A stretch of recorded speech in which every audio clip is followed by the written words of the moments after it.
Welcome to NTR Takeout, more TikTok news. Today we'll hear about the record-breaking travel that's expected over Thanksgiving. We're also going to hear Trump's plans to declare national emergency, use the military for mass deportations, and more.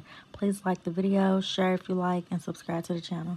Donald Trump, we know this, he ran as a disruptor, promising to shake up and really smash the status quo. And based off of who he has already picked for his cabinet, it is clear he intends to make good on that promise. The big question is, can he get them confirmed?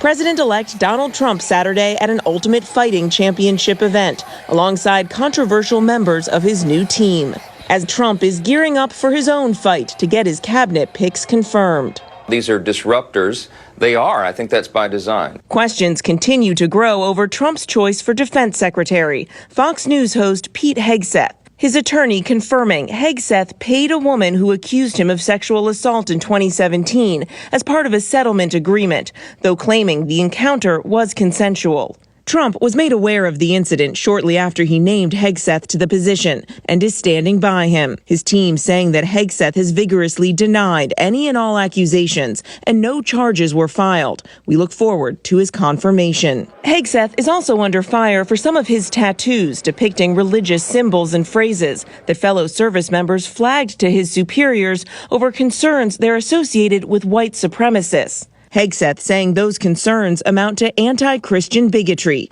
posting, "They can target me, I don't give a damn. But this type of targeting of Christians, conservatives, patriots, and everyday Americans will stop on day one at Donald Trump's Department of Defense." Hegseth's post notably not disavowing the supremacists who have adopted the symbolism, though he has in the past. And a growing number of Republican senators are demanding to see the House Ethics Committee report into Trump's choice for Attorney General, former Congressman Matt Gaetz. I believe the Senate should have access to that. Now, should it be released to the public or not? That's I guess that will be part of the negotiations, but that should be definitely part of our decision making. While the Justice Department declined to pursue any charges, the bipartisan committee had been investigating Gaetz for allegations of sexual misconduct and illicit drug use. Sources tell ABC News a woman testified he had sex with her when she was only 17, something Gaetz has denied, as well as the drug claims. In a statement, Gaetz saying these allegations are invented and would constitute false testimony to Congress. This false smear following a 3-year criminal investigation should be viewed with great skepticism. But the investigation ended when Gaetz abruptly resigned from Congress last week, hours after Trump tapped him to be his attorney general. At the time, House Speaker Mike Johnson was non-committal on whether the committee's report should be released. But now It should not come out. And why? Because Matt Gaetz resigned from Congress. He is no longer a member. Trump is making it clear he plans to overhaul government agencies, tasking billionaire confidant Elon Musk and Vivek Ramaswamy to lead a newly created Department of Government Efficiency. We expect certain agencies to be deleted outright. We expect mass reductions in force in areas of the federal government that are bloated. We expect massive cuts among federal contractors and others who are overbilling the federal government. Ramaswamy and Musk there by Trump's side at the fight this weekend. So too was his pick for Energy Secretary, Chris Wright, one of the nation's top fracking CEOs. Wright has fiercely criticized the existence of a climate crisis. There is no climate crisis, and we're not in the midst of an energy transition either. Wright, who has no government experience, has argued the impacts of climate change are overblown. But scientists agree humans are causing global warming and climate change. This year is shaping up to be the hottest on record, with more extreme weather events made worse by climate change expected. And leading health experts continue to sound the alarm about Trump's choice to lead the Department of Health and Human Services. Robert F. Kennedy Jr. A prominent vaccine skeptic, Kennedy is deeply suspicious of mainstream medicine and has vowed to reshape the U.S. health system. I am outraged because lives are at stake here. To have someone leading HHS who is one of the biggest deniers of vaccines in our country would undermine the confidence in that program and likely would cost lives. Even the conservative editorial board of the Rupert Murdoch-owned New York Post writing the overriding rule of medicine is first, do no harm. We are certain installing Robert F. Kennedy Jr. to head Health and Human Services breaks this rule. Kennedy, who has railed against processed foods and criticized Trump's diet, seen this weekend posing with the president-elect over a meal of McDonald's. The question now for all of these controversial nominees is whether they will be able to get a majority of support in the Senate so that they can actually be confirmed and do these jobs. Or if Donald Trump if he can't get them confirmed, will he then use his power, try and sway Senate Republicans to go ahead and waive their confirmation and vetting responsibilities so that Donald Trump can put them in place via those recess appointments, Diane? So it seems like every travel period now for holidays, we're saying it's going to be record-breaking and record-breaking.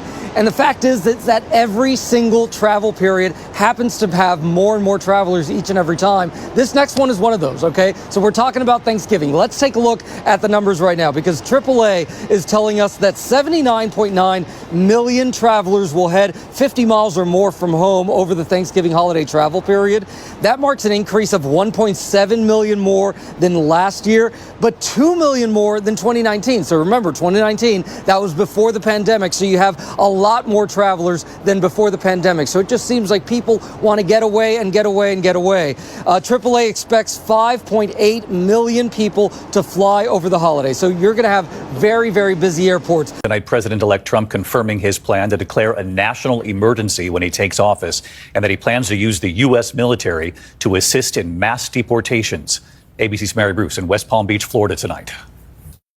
Tonight, President-elect Donald Trump confirming once he takes office, he will declare a national emergency and use the military to help carry out his plans for mass deportations of undocumented immigrants. Today, his new pick for border czar, Tom Homan, saying criminals will be the first to go. We'll prioritize public safety threats and national security threats because they pose the biggest danger to the United States. Homan says he's heading down to Mar-a-Lago this week to put the, quote, final touches on a plan, but acknowledges there are many unanswered questions about how Trump's policy will actually work, including how much it will cost. So I've been asked 1,000 times, how many people can you remove the first year?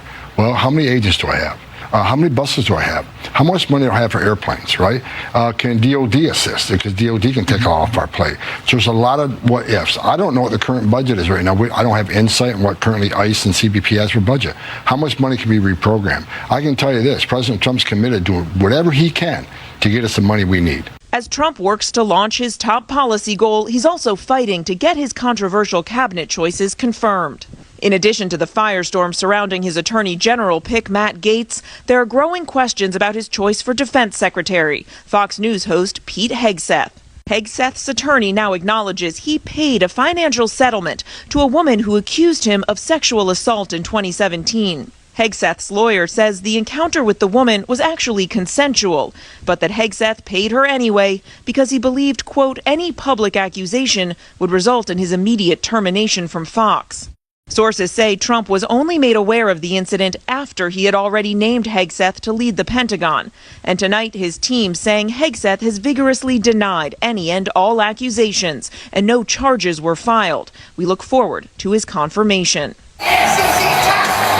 Over the weekend, the president-elect out surrounded by members of his new team at an Ultimate Fighting Championship event, including his pick for Director of National Intelligence, Tulsi Gabbard, billionaire Elon Musk, who's been tasked to lead a new Department of Government Efficiency, and Robert F. Kennedy Jr., who Trump has tapped to lead the Department of Health and Human Services.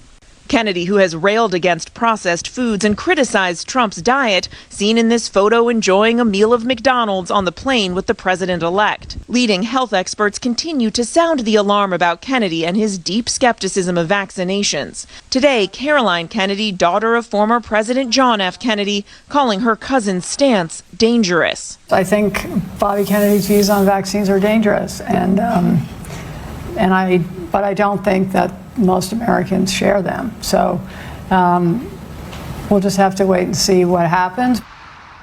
Tonight, Donald Trump is standing by his controversial cabinet picks, undeterred by these growing concerns. So the question remains, can they get enough support in the Senate to be confirmed? And if not, will Trump urge lawmakers to forego their vetting responsibilities so he can get these through via those recess appointments? But David, there is no doubt tonight Senate Republicans are under tremendous pressure.